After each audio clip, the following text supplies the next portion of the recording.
किताबें पढ़ी हूँ उसमें हर जगह रसूलुल्लाह ये फरमा रहे हैं कि मेरे कुरान को मत छोड़ो और मेरी अहले बैत को मत छोड़ो, जी जी बिल्कुल, क्योंकि ये तुमको निजात दिलवाएंगे। निजात दिलवाएंगे। ये कहीं नहीं कहा ये तुमको जन्नतुल फिरदौस में पहुंचा देंगे। ये तो ये निजात क्या चीज है।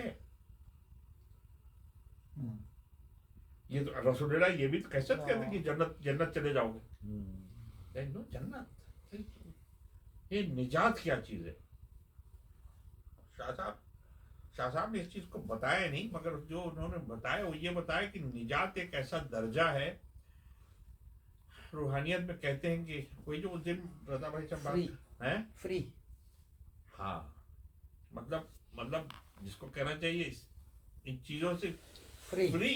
अच्छा जब फ्री आप हो जाएंगे तो जाएंगे कहाँ? वहां जाएंगे जहां जो अल्लाह का लेवल है, जहां पे कि इमाम आपको डायरेक्ट कर रहे हैं। सही।